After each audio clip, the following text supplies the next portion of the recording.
This is Hashtag History, episode 85. I'm Rachel. And I am Leah. And we are in for a doozy this week. So, just get comfy because we're going to talk about some really uncomfy stuff this week. We're both so comfy. We're always comfy. We record at Leah's house and I show up in basically pajamas every week. And I love it. And I'm also wearing pajamas. But it's your home, so it's a little more acceptable. I literally show up to your house in slippers. But I love the fact that, you feel comfortable enough to come to my house and wear slippers. You've seen me every which way. Yeah. You've seen it all. Yeah, and I like it. I mean, I enjoy this too. Actually, speaking of being uncomfy, we don't generally do a content warning in each of our episodes, despite the fact that pretty much every single one of our episodes does include some sort of sensitive topics. Mm-hmm. But I feel we need to give a content warning before diving into this week's episode because it contains some exceptionally sensitive topics. These topics include child abuse, animal mutilation, suicide, and more. We don't go into any detail whatsoever about any of those topics, but even if the mention of them is too sensitive for you, we totally get it, and we will see you next week when we drop a brand new awesome episode. Yeah. But for those that are sticking around, this week we are discussing the Satanic Panic, which spanned the 1980s into the 1990s here in the United States. It was a phenomenon that alleged that mass child abuse across the United States all had ties back to satanic cults. This phenomenon originated with the 1980 publication of a book titled Michelle Remembers, in which a woman wrote of her journey of undergoing memory therapy and alleging that she had discovered repressed memories of years of satanic ritualistic abuse. This moral panic was exacerbated a few years later in 1983 when a woman here in California accused her son's preschool, the McMartin Preschool, of abusing him. The McMartin Preschool trial would become the longest and most expensive criminal trial in American history. Over the course of the Satanic Panic, these satanic ritual abuse theories would extend to alleging that teachers were engaging in human sacrifices, that McDonald's was funding the Church of Satan, that listening to rock music was a sure sign that you were a devil worshiper, and so much more. People would serve time behind bars for the unsubstantiated alleged crimes, and families would be torn apart forever. At the end of the day, there would be more than 12,000 accusations made across the country with not a single one of them containing verifiable supporting evidence. I think this is a good place for me to insert that we honestly could have made this week's topic a 6-part series. In fact, there is a really amazing series about the Satanic Panic on the Uncover podcast that I highly recommend. I just wanted to mention that this is an abridged version of the Satanic Panic. We really could be here all week talking about this, but I've shortened it to more of a bite size and wanted to address that up front because there are some areas of the story that I did have to do more cursory coverage just so I could fit it all in. Mm-hmm. Having said all that, we still have so much to get into this week. It's morbid to say that I'm looking forward to it, but the truth is I am. We are who we are. We are who we are. Likewise, I'm looking forward to this cocktail that we have in front of us. Are you really? Mm-mm. I wrote that before I knew what was in it.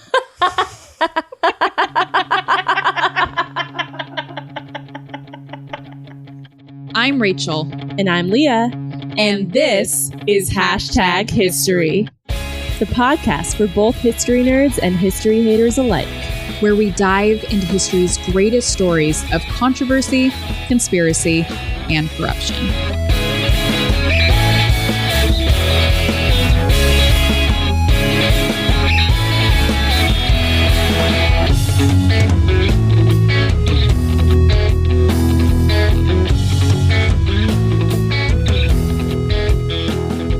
Okay, this cocktail was sponsored by our friend Stephanie, once again from Beyond Reproach. In addition to saying thank you so much for sponsoring 2 cocktails in a row, I'd also like to use this as a shameless plug for Beyond Reproach, who has an amazing, amazing podcast you all should go listen to. I say this to Tux, who's one of the hosts. I say this to him all the time. If some big network could pick up any indie podcast, I would recommend theirs before our own. They are such an amazing podcast. They do such good research. So polished, so professional. Yeah. Their banter is great. Their cocktails are much nicer than ours. I mean, they are. No, they're amazing. No shame here. They're amazing. So please go listen to them. If you like our podcast, you will end up loving theirs more. So go check them out. Okay. Now that that's out of the way, let's get into this cocktail. So, or we cannot. Yeah, she's not excited because it's brown. Today, yeah. So today we're drinking a cocktail I found called Satan's Whiskers because I found the name funny. Yeah, to be honest, when I was putting together the research for this episode, like half of my excitement, I guess I'll say, about putting together the episode was anticipating what you were going to put together for the cocktail. Well, sorry I let you down with this because Satan's Whiskers. Well, okay, the name might save it, but the ingredients do not. Yeah. Because it contains dry gin, vermouth, Grand Marnier or some other orange liqueur, orange juice, which okay. We do love OJ, and orange bitters. So let's get into Satan's Whiskers. I think I'll pass. Cheers. It's actually, I would say, one of the better vermouth drinks we've ever had. Are we growing? No. Are we changing as people? Are we maturing? Maybe. I don't know. I mean, my skin is. I like it. You like it. It's. Okay. I would go the step that's above tolerable. That's where I'm at. Well, yeah. There's tolerable. There's neutral. There's neutral with I kind of like it. That's where I'm at. Okay. That's where I'm at. That's a 6. That's a 6. That's a 6, which is maybe the highest we've ever rated a gin and vermouth. Who are we? We're adults. Is it the OJ? Or we're just maturing. I don't believe that. We're on season 9. Yeah. Maybe we're maturing. We're old. Yeah, we're just old as dirt I now. like gin now. Oh, that's true. I've matured into liking gin. Well, cheers. Cheers. Cheers. Well, cheers to Satan's Whiskers. Not as scratchy as I expected. All right, so let's do some background on how she's doing. How's she this time? How's she doing at this time? How's she doing now? We're gonna Breeze past that? Yeah, we're gonna deflect from right now Okay. and talk about the past. Okay. Because this context does really matter to the whole story. Statistics show that the 1980s and 1990s were the greatest time in American history for the working woman. In fact, work. In fact, for some context, following World War II, roughly 10% of married women with children were working outside of the home. Come 1986, more than 50% of married women with children were in the workplace. Working women were reflected in the media regularly, with sitcoms that had, previously depicted mothers as housewives, now depicting moms that worked outside of the house in elevated positions, such as doctors and lawyers and architects and whatnot. Nice. Pretty cool. The influx of women working outside the home led to a change in the more traditional family dynamics. An obvious result of more mothers working outside of the home was that there was a greater need for external childcare. Fourth R, bitches. As I know many mothers still feel to this day, in the 1980s, there was a particular level of guilt that many of them felt sending their children to be taken care of by someone else during the daytime. And this guilt and the uncertainty surrounding it is going to become very important later. It's also important to note that this change in the familial and societal realms is happening simultaneously with the 1980s return to more fundamental Christianity. Following the New Age, more, spiritualism context of the 1960s and 70s, the Reagan era of the 1980s saw a shift back to more conservative Christian religious values. A final thing to mention here about the 1980s is that this was a time when awareness about child abuse finally became a thing. Prior to this time period, there were not many systems in place to help protect children. In fact, prior to this time period, things such as child abuse and incest were oftentimes overlooked and disregarded. The 80s saw the implementation of mandatory reporting laws, the first comprehensive federal Child Protective Services Act, and more. As I mentioned in the intro, the publication of a particular book would be the start of this massive wave of satanic panic. In 1980, a book titled Michelle Remembers was published. This book was written by a Canadian psychiatrist named Lawrence Pastor and his psychiatric patient who had also eventually become his wife. Ew! He was married when he first started seeing her. That's like one of the that's really abuse of power. Yes. That's like one of the most severe abuses of power ever is when the shrink ends up doing their manipulating the patient. Yes. Yes. So yeah, that's who we're talking about here. So his patient was a woman named, and then later wife, was a woman named Michelle Smith. The book follows Smith's journey of memory therapy in which she recounted years of satanic ritualistic abuse. Smith would originally seek treatment for her depression from Dr. Pastor, but these therapy sessions would end up taking a hard left. They'd take a hard left turn into something much, much darker. Ugh. Over the course of 14 months, they would end up recording approximately 600 hours of audio from their sessions in which Smith would speak in an almost childlike, hypnotic state about her childhood memories. You look uncomfy. Yeah. I don't know what to say. Yeah, I mean, what is there to say? She would tell stories of being kidnapped by a satanic cult, which involved horrendous tales of child abuse and animal mutilation. The thing about these so-called memories is that they contained information that could be very easily debunked. For example, one of these memories included a fatal car crash that had occurred in British Columbia, which, upon checking records, there was no such record of this accident ever happening. Additionally, one such memory of Smith's included a satanic ritual at the Ross Bay Cemetery Mausoleum in Victoria with like way too many people than could actually fit in that space. It was this whole elaborate story of hundreds of people over the course of multiple days met here at this cemetery to, engage in satanic rituals.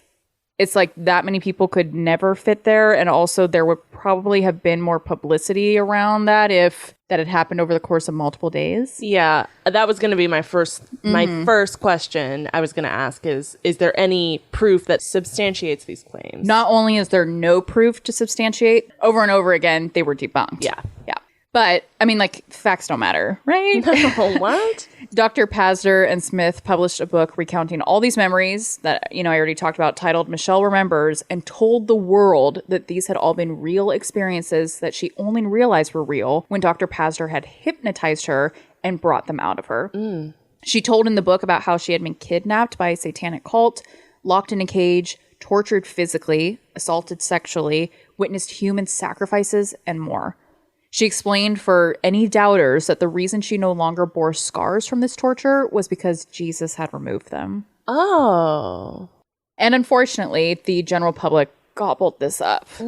Essentially, what this book did for the general public was create the link between child abuse and satanic rituals, and it coined the term ritual abuse. It gave your average American citizen a scapegoat. It allowed people to think that their family and friends couldn't possibly be child abusers, that only those involved in the occult could possibly be behind something so horrendous. The book would become an instant bestseller and would earn the authors more than $1 million in today's money. Despite the fact that this book has since been discredited and proven entirely false, it was used as a resource for many prosecutors throughout the 80s and would lead to Dr. Pastor being consulted as an expert for more than 1,000 satanic ritual abuse cases. 1,000? Yeah, more than 1,000. We're only getting started. Oh my God, you're going to be annoyed with my facial expressions. I love them. They're my favorite part of doing this podcast together. I'm glad. Nearly 10 years after the book's publication, Smith would appear on the Oprah Winfrey Show, in which her claims of satanic ritual abuse would be delivered to the audience as hard facts. I want to see that episode. Yes. So we hate all of that. Yeah, we do. We do. One such case that Dr. Pastor would be consulted for was that of the McMartin Preschool case. I'm already angry. Oh, stay angry. Hashtag stay angry. In 1983, a young boy who was enrolled at the McMartin Preschool in Manhattan Beach, California, was having issues with painful bowel movements. His mother, Judy Johnson, alleged that the painful bowel movements were the result of her son having been sexually abused by a teacher at the McMartin Preschool. You feel like that's a large leap? Well, if there's other things that are pointing to that, then no. But if he's literally, the only thing is he's having weird bowel movements. Large leap. Get some Pepto. Abused by a teacher at the McMartin Preschool, Ray Bucky, a man who was in his 20s, who was also the son of the owner of the preschool. Johnson reported this all to the police, who subsequently sent out a letter to approximately 200 parents who had children at the McMartin school. This letter is pretty long, so I've kind of like cut it down. Would you like to read it? This department is conducting a criminal investigation involving child molestation. Ray Bucky, an employee of Virginia McMartin's preschool, was arrested September 7th, 1983 by this department. Records indicate that your child has been or is currently a student at the preschool. We are asking your assistance in this continuing investigation. Please question your child to see if he or she has been a witness to any crime or if he or she has been a victim. Our investigation indicates that possible criminal acts include oral sex, funneling of genitals, buttock or chest area, and sodomy, possibly committed under the pretense of taking the child's temperature. Also, photos may have been taken of children without their clothing. Any information from your child regarding having ever observed Ray Bucky to leave a classroom alone with a child during any nap period, or if they have ever observed Ray Bucky tie up a child is important. If I received this As a parent? I would lose it. Of course you would. In hindsight, we can see that that was completely inappropriate. For a police department to send that out to 200 parents. And give them details about the case that they're investigating, obviously. Yes. And then imagine as a parent, your child may or may not have been sexually assaulted. Mass hysteria, I'm sure. Ooh. Mass hysteria ensued. And rightfully so, if you were a parent that received that letter. 100%. Hunapee. The Children's Institute International conducted hundreds of interviews as a result of this letter going out. And the way these interviews were conducted was absolutely atrocious, with the investigators asking the children very much leading and suggestive questions. As opposed to more open-ended questions like, what happened? These children were posed with questions like, listen, we already know what happened, so now tell us about it. You can actually listen back to some of the audio recordings from these interviews. You wouldn't want to. No. And they're atrocious. Some of these interviews lasted for hours with children. Yeah. The percentage of time that the investigators are speaking significantly outweighs the amount of time the children were speaking. And many times you can hear the children actually directly refuting the words the adult is attempting to put in their mouths. Multiple times. I've listened to some of them because, like we suggested early on in the episode, the Uncover podcast has done a really great series on the Satanic Panic. And in that series, they do play some of the audio. So I have heard it. Yeah. And over and over again, you hear the children being like, what are you talking about? Like, no. Over and over. Yeah. However, the children were rewarded for telling the investigators what they wanted to hear. And when a child refused to corroborate the abuse allegations, they were told that they were just too scared to tell the truth. This is f***ing bullshit. Yes. There's actually this one really great story about this child that was shown like a lineup of photos that the investigator had hoped would help the kid, point out and single out the suspect. Tell me why the child ended up picking out a photo of Chuck Norris. Yes. Okay. Chuck. There's a little bit of levity right there. Like, that's pretty funny. That's funny. He's like, I recognize this one. Exactly. He's a child. Yes. And I think it probably goes without saying that the interviewing techniques used at this time are now the exact opposite of what is currently established here in California for interviews with child witnesses. Mm-hmm. By the end of it all, in March 1984, the investigators determined that more than 350 McMartin students had been sexually assaulted. Mm-hmm. These conclusions were not made on physical evidence, but rather on the testimony of the children. And it was widely believed in the 1980s that children did not lie about things such as abuse, and therefore these accounts must be true. And I think saying that they were lying is also like a disservice to the children because they were manipulated into saying these things. Yes. And I just think it's so interesting how far, children's education has come, the development of children's education has come, in that this is 30 to 40 years ago, there was this belief that kids couldn't lie. But didn't you lie as a kid? Oh, yeah. Of course you lied as a kid. Did I eat that donut? Yeah, I did. But did you say you did? No. That's what I'm saying. But there was just child education development was not at the place that it is now then.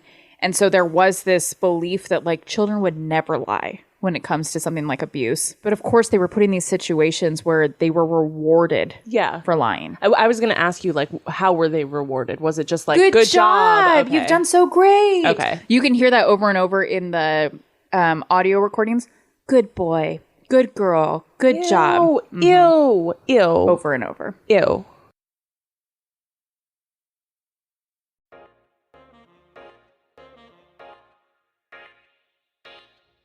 We've told you all before, time and time again, that we are a part of a book club. What? We have? Have we mentioned that? Yeah, I think at least 500 times. Yeah, that sounds about right. Something else we mentioned a lot is how as grown adults with full-time jobs, a side podcast gig, and other everyday responsibilities, it can be hard to find the time to read. Right. So that's why we oftentimes use audiobooks, and Audible is a great resource for that. Audible is the leading provider in spoken word entertainment and audiobooks. They have titles ranging from news, self-development, business, fiction, and more. Not only do they have audiobooks, they also have podcasts, wellness guidance programs like guided meditations, and more. The best thing about Audible is that you can download titles to listen to offline, anytime and anywhere across all devices without losing your spot. And Audible has thousands of titles for you to choose from. Maybe pick one of our recent favorites, such as The Southern Book Club's Guide to Slaying Vampires by Grady Hendrix, Catch and Kill by Ronan Farrow. That was a good one. I love that one. Try out a free 30-day trial now when you use our link at www.audibletrial.com/#history. That's www.audibletrial.com/#history.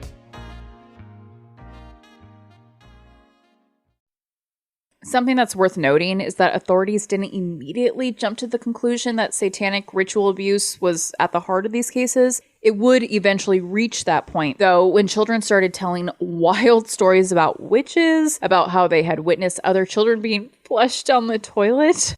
Okay. Because that's possible. Okay. Even stories about these sexual encounters with adults occurring in the tunnels beneath the McMartin Preschool.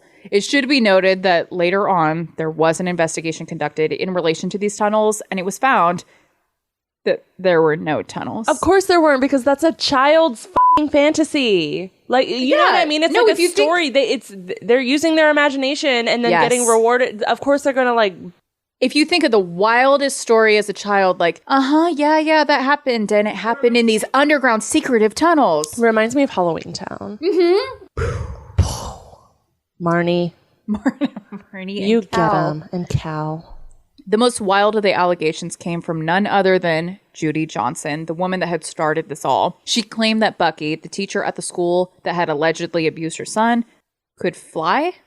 She continued to blame Bucky for her son's abuse, despite the fact that her son was unable to identify Bucky in a lineup of photographs. So Bucky did something to Judy. Judy's pissed that Bucky took her parking spot at Save Mart last week. Well, this is a good segue because it's here that I'm going to note that Judy Johnson would eventually be diagnosed with paranoid schizophrenia. Mm-hmm. And she had actually revealed this information to authorities early in the investigation. This information, however, was withheld from the eventual legal defense, despite the prosecution knowing about it from the start. If you could see my face, people. Her jaw is to the floor. Yeah.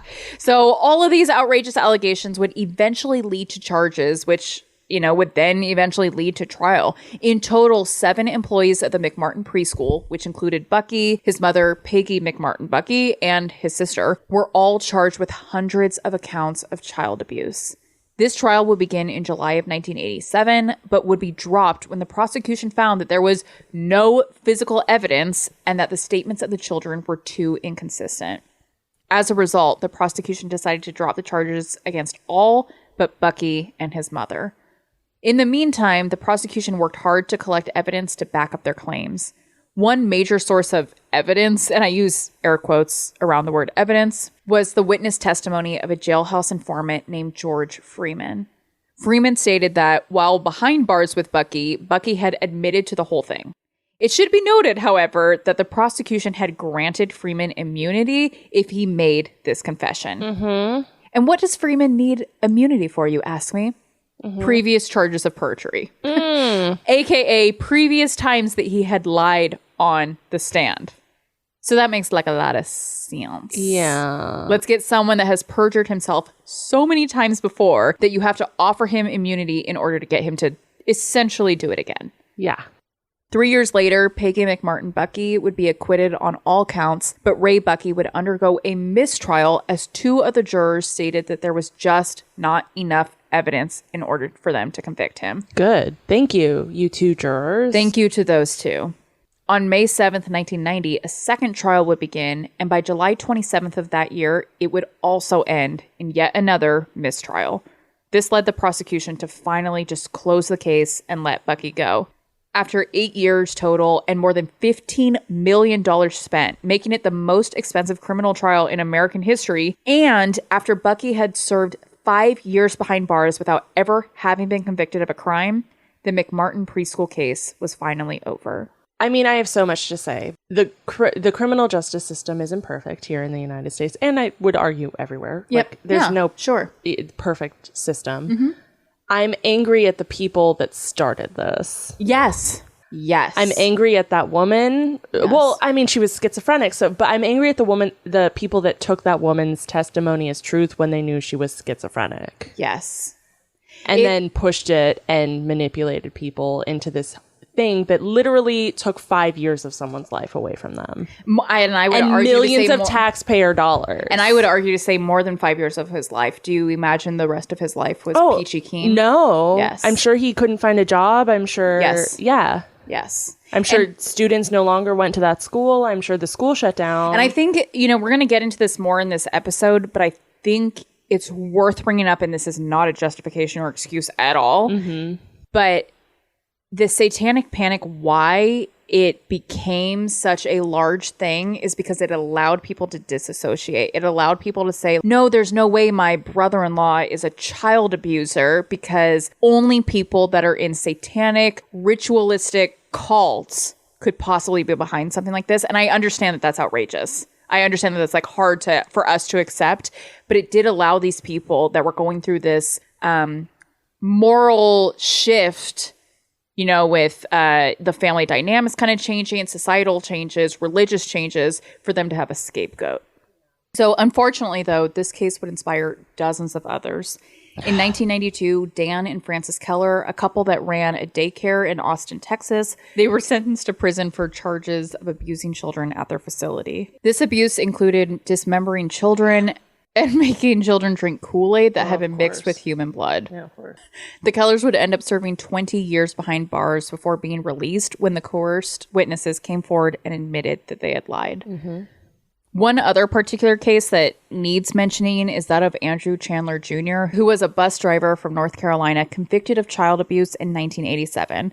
Like I said at the onset of this episode, this is an abridged version of the Satanic Panic. There's just no way that we can cover each and every case that came out of this horrible chapter in history. Mm-hmm. But Chandler Jr.'s case is worth particular mention because to this day, he is still serving time for these convictions. Ugh.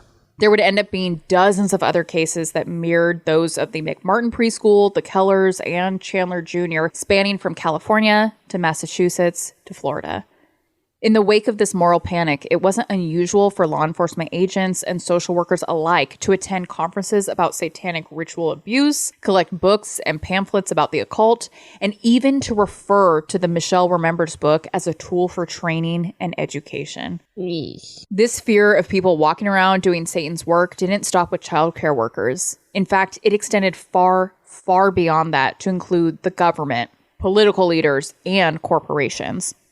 One such corporation that people were convinced was heavily involved in the occult was none other than McDonald's. McDee's. Apparently, it all started when some woman told the pastor of the church that she attended in Ohio that she had heard Ray Kroc, the CEO of McDonald's at the time, on a television show in which he said that he was a supporter of the Church of Satan, donating as much as 50% of McDonald's proceeds to the organization. All right, let's find that clip from when he said that. So, that would be the appropriate and logical way to approach the situation. not what happened. Without actually watching the television show himself to confirm this information, the pastor published this information in the church's newsletter. And as they would say nowadays, it went viral. Other church newsletters started carrying the same story. It got so bad that McDonald's actually sent company executives out to local churches to testify that the allegations were false. That's sad that they even had to do that. I think they were just losing so much business that they felt in order to keep their business alive in these certain regions, they had to. McDonald's certainly was not the only scapegoat that got wrapped up in allegations of satanic ritualism. One major scapegoat for satanic ritualism was none other than Dungeons and Dragons. D&D, bitches. I've played a round of D&D. Have I told you that? No. Did you like it? It was fine. Was it addicting? Could it be addicting? To teenagers, yes.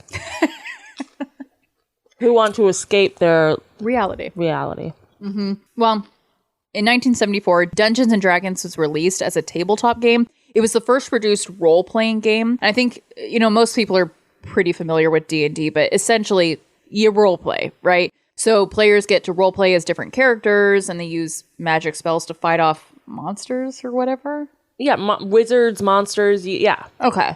It's a different storyline every time. I like that. Watch Stranger Things, people.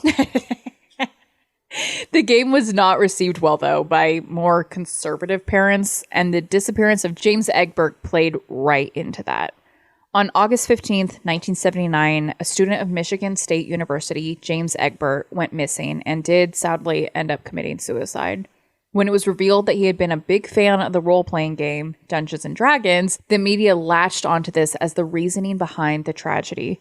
It was alleged that because players of D&D can, quote, lose touch with reality, unquote, it was obviously from the devil, and it was clearly Egbert's involvement with a satanic role-playing game that had led to him taking his own life. Following this incident, several parents would form a group called BADD, or like reading the acronym out all the way, BADD. It was Bothered About Dungeons and Dragons. This group would be at the forefront of the Satanic Panic craze. Ugh. And of course, we simply cannot move on from our discussion about how specific sources of entertainment media are from the devil without talking about rock music. Obviously. In May of 1985, 2020, the award-winning American news program had a whole segment about how rock music was, quote, associated with devil worship. Well, if you watch Thriller, Michael Jackson's, the music video. Yeah. At the very beginning, it says, thank you for watching my music video. I want it to be known that I am not involved in the occult in any way. Because Thriller, the music video has zombies and stuff. Yeah. And he, at that time, he had to distance himself from the occult and any kind of satanic panic. So I'm speaking of this rock music, I'm sure that you've heard of backmasking or backward masking. I've heard it both ways. I don't know that I have.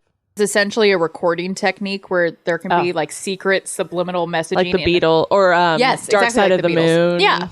Yeah, exactly. It's the idea that there can be these secret subliminal messages in a song when it's played backwards.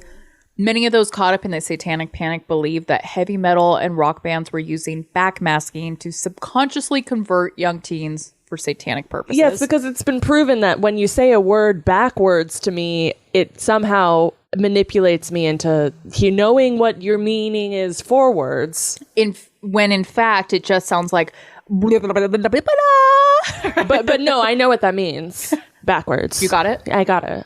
How are you feeling? Drunk on power. Drunk on power. Half of that sentence is correct. Things reached a height in 1990 when the band Judas Priest was sued for supposedly encouraging two young men to commit suicide as a result of hearing these backmasking encouragements. In 1985, two men attempted to commit suicide after drinking, smoking, and listening to Judas Priest for several hours.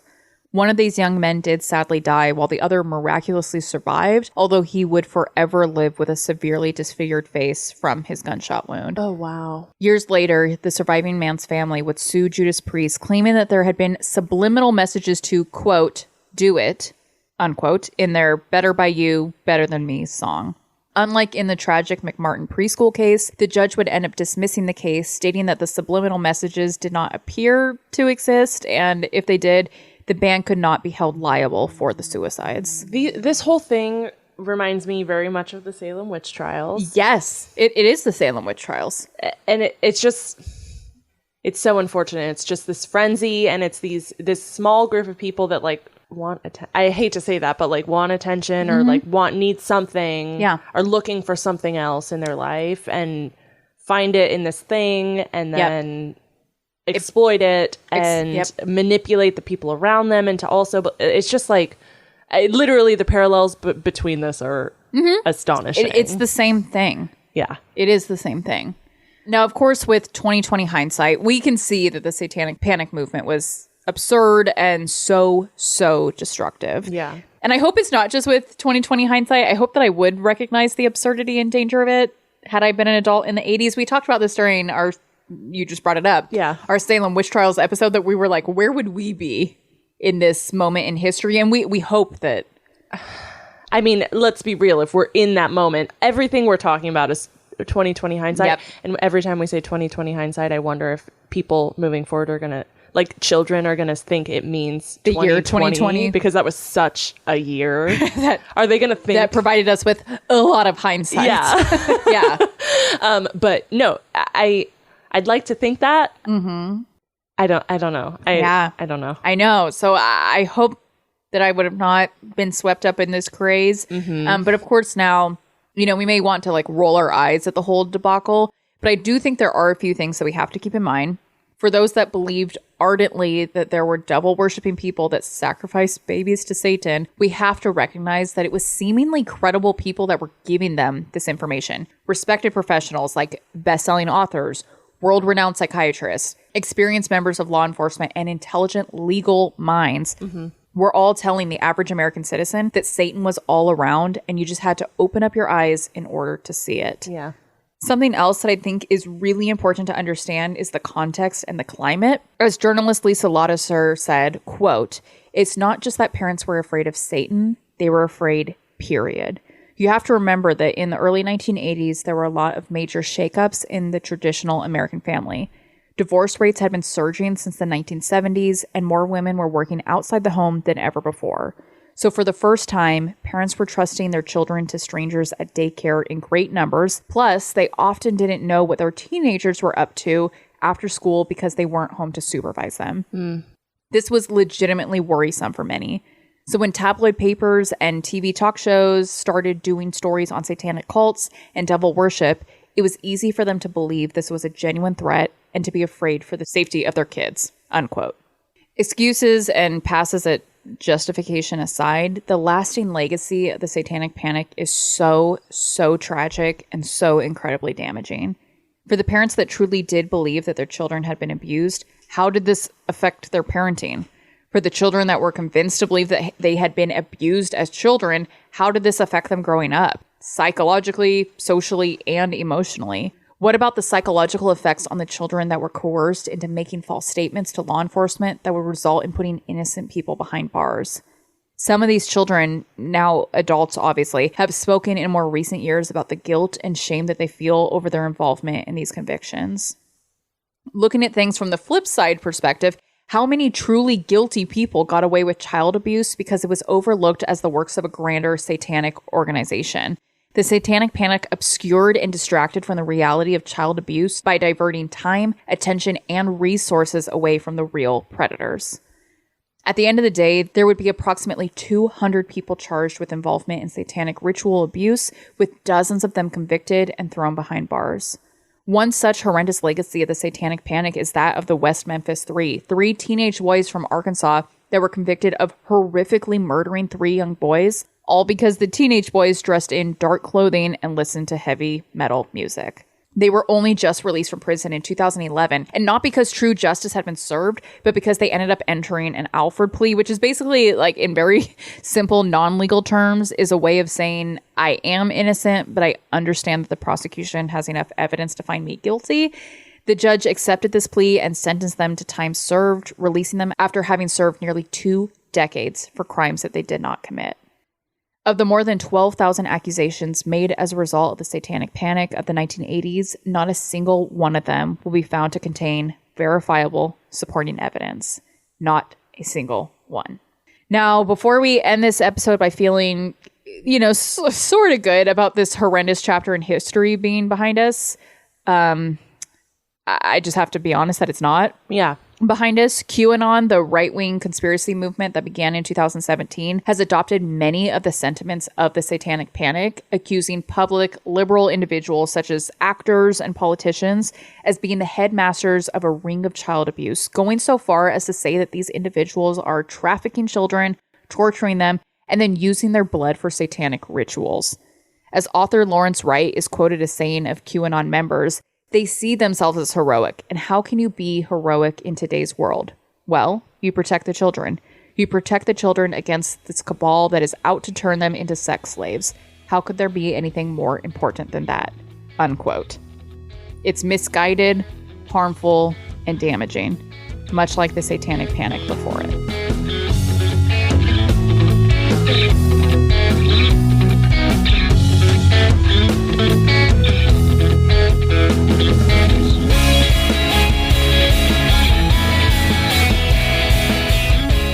Thank you for listening to this episode of Hashtag History. All sources used to put together this episode can be found on our website at hashtaghistory-pod.com. Subscribe to us on whatever podcast platform you use. Share about us with your family and friends. And then we would love it so much if you would head over to Apple Podcasts to give us a rate and review. And be sure to check us out on our socials. We are on Instagram. We're very social. We're so social. We're so social.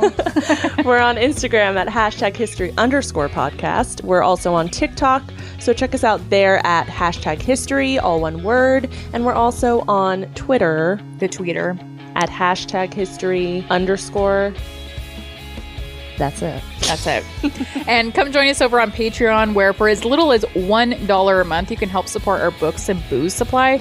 You also get access to some behind-the-scenes content, weekly #hangout episodes, and we mail you cards and stickers. That's right. That's right. We do. Thank you. Thanks. Bye.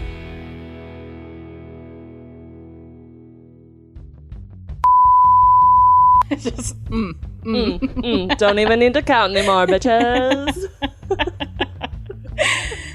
In fact, there is a really great... oh my God.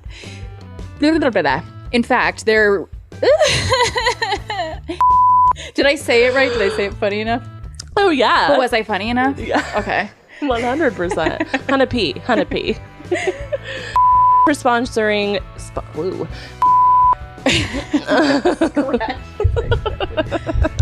Ow! I just hit myself. So bad. You know what we do have to be careful of? Vermouth. Remember? I'm good. Yeah, you're right. Mutilation. That's creepy. If I was like, mutilation. I'm just gonna take that soundbite. It's gross. It's gross. Okay. Whew. The thing about these so-called memories, I'm laughing still. I know, I can hear it. I know, I need to take that out. The thing about these so-called memories is that they contained information. No, I'm so good at this. I can't even take myself seriously. I'm so good at this. I really am so good at this. Oh my god. Oh god, this drink. Maybe maybe it's down to a 4 again. Subsequently sent out. I just wanted to get your reaction.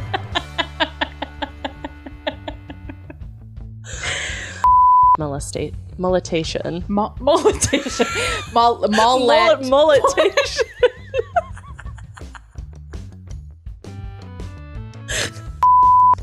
They're criminally giving mullets to all the children.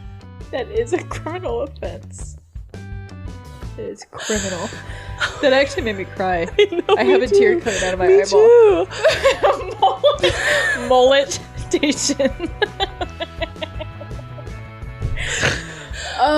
Okay.